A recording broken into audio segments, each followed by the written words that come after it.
بسم اللہ الرحمن الرحیم۔ میرے پیارے دوستو، حضرت سخی سلطان بابا جانی سرکار اللہ والوں کی زندگی کا مقصد صرف غریبوں اور متاثرین کی مدد کرنا ہی نہیں رہا، بلکہ سب سے بڑھ کر لوگوں کو اللہ کی یاد دلانا، ذکر و اذکار کی تلقین کرنا اور نماز کی پابندی کی طرف راغب کرنا رہا ہے۔ آپ ہمیشہ فرماتے رہے ہیں کہ اللہ کا ذکر دل کی جان ہے اور مومن کی اصل پہچان ہے۔ اسی مقصد کے لیے سروری جماعت کی تبلیغی ٹیمیں پورے پاکستان میں سرگرم عمل رہتی ہیں۔ شہروں اور گاؤں گاؤں میں ذکر کی محافل منعقد کی جاتی ہیں تاکہ دل اللہ کے نور سے زندہ ہوں اور امت مسلمہ پھر سے اپنی اصل پہچان کو حاصل کرے۔ لیکن میرے عزیز ہم وطنوں، حضرت سخی سلطان بابا جانی سرکار اللہ والوں کی تعلیمات صرف ذکر و اذکار اور روحانی تربیت تک محدود نہیں ہیں۔ تاریخ گواہ ہے کہ جب پاکستانی قوم پر مشکل وقت آیا، اللہ والوں نے سب سے پہلے آگے بڑھ کر انسانیت کی خدمت کی۔ حضرت سخی سلطان بابا جانی سرکار اللہ والوں نے ہمیشہ مخلوق خدا کے لیے وہی روش اپنائی جو انبیاء اور اولیاء کرام کا طریقہ رہا: اللہ کا ذکر اور مخلوق خدا کی خدمت۔ جب 2005 کا زلزلہ آیا تو ہزاروں خاندان اجڑ گئے، بچے یتیم ہوئے، بوڑھے بے سہارا ہو گئے۔ اس وقت حضرت سخی سلطان بابا جانی سرکار اللہ والوں نے امدادی قافلے روانہ کیے۔ پھر 2010 کے سیلاب نے پاکستان کو ہلا کر رکھ دیا، لاکھوں لوگ کھلے آسمان تلے آ گئے۔ اس وقت بھی حضرت سخی سلطان بابا جانی سرکار اللہ والوں اور سروری جماعت نے اپنے قافلوں کے ساتھ متاثرہ لوگوں کے پاس جا کر کھانے، کپڑے اور رہائش کا سامان پہنچایا اور بے آسرا لوگوں کی داد رسی کی۔ یہ سلسلہ کبھی رکا نہیں۔ عام حالات میں بھی بیواؤں اور یتیموں کے لیے ماہانہ وظائف، راشن کی تقسیم، بچیوں کی اجتماعی شادیاں اور بے سہارا لوگوں کے لیے سہارا سروری جماعت کی روایت بن گئی۔ اور پھر 2022 کا وہ وقت یاد کیجئے جب اندرون سندھ سیلاب آیا، ہزاروں گاؤں پانی میں ڈوب گئے، لاکھوں لوگ بے گھر ہو گئے۔ اس وقت بھی سب سے بڑی امدادی مہم میں سے ایک حضرت سخی سلطان بابا جانی سرکار اللہ والوں کی سروری جماعت نے چلائی۔ ٹرکوں کے ٹرک سامان سے بھر کر سندھ کے متاثرہ علاقوں میں پہنچے، وہاں خیمے لگائے گئے، کھانے پکانے کے انتظامات ہوئے اور خاندانوں کو دوبارہ جینے کا حوصلہ ملا۔ میرے پیارے دوستو، آج پھر وہی کیفیت پنجاب میں دیکھی جا رہی ہے۔ لاہور جیسے بڑے شہر کے کئی علاقے سیلاب سے متاثر ہوئے ہیں، لوگ بے گھر ہو گئے ہیں، بچے بھوک اور بیماری کا سامنا کر رہے ہیں۔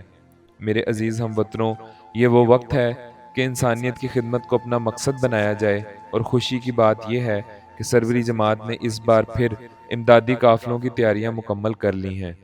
کمبل، بستر، راشن، کپڑے، جوتے، رضائیاں، مچھردانیاں، واٹر کولر، گیس سلنڈر، برتن اور دیگر روزمرہ کی ضروریات کا سامان متاثرین کے لیے روانہ کیا جا رہا ہے۔ یاد رکھو، یہ صرف امداد نہیں، یہ ایک محبت کا پیغام ہے، یہ دکھوں کا مرہم ہے، یہ رب کی رضا کے لیے کی جانے والی کاوش ہے۔ حضرت سخی سلطان بابا جانی سرکار اللہ والوں نے ہمیشہ فرمایا ہے کہ اللہ کا ذکر روح کی غذا ہے اور مخلوق کی خدمت ایمان کی پہچان ہے۔ میرے پیارے دوستو، یہی سروری جماعت کی پہچان ہے۔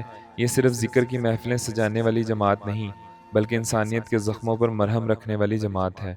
دعا ہے کہ یہ کاوشیں اللہ پاک کی بارگاہ میں قبول ہوں اور یہ امدادی سامان ان بہن بھائیوں کے لیے سکون اور راحت کا ذریعہ بنے۔ اے اللہ، ان متاثرین کے دکھوں کو دور فرما، انہیں پھر سے خوشیاں بھرا گھر عطا فرما اور ہمیں ہمیشہ اپنی مخلوق کی خدمت میں لگائے رکھ۔ مولا کرم کی ایک نظر سخت گھڑی ہے، سیلاب و بارشوں میں میری قوم کھڑی ہے۔ مولا کرم کی ایک نظر سخت گھڑی ہے، سیلاب و بارشوں میں میری قوم کھڑی ہے۔ تیرے سوا نہیں ہے کوئی اور سہارا، تیرے سوا نہیں ہے کوئی اور سہارا۔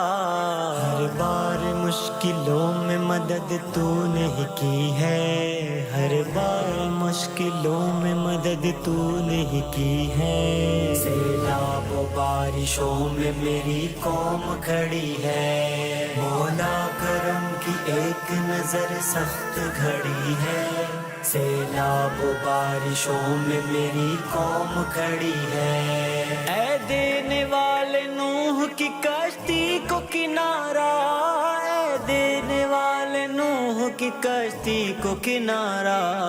کشتی ہماری قوم کی طوفان میں پھنسی ہے، کشتی ہماری قوم کی طوفان میں پھنسی ہے. سیلاب و بارشوں میں میری قوم کھڑی ہے. مولا کرم کی ایک نظر سخت گھڑی ہے. سیلاب و بارشوں میں میری قوم کھڑی ہے. بے گھر ہوئے ہیں لاکھوں ہزاروں کی جا گئی. مولا کر دے کرم اے میرے مولا، کرم اے میرے مولا. بے گھر ہوئے ہیں لاکھوں ہزاروں کی جا گئی، بے گھر ہوئے ہیں لاکھوں ہزاروں کی جا گئی. امت تیرے کرم کی طرف دیکھ رہی ہے، امت تیرے کرم کی طرف دیکھ رہی ہے. سیلاب و بارشوں میں میری قوم کھڑی ہے.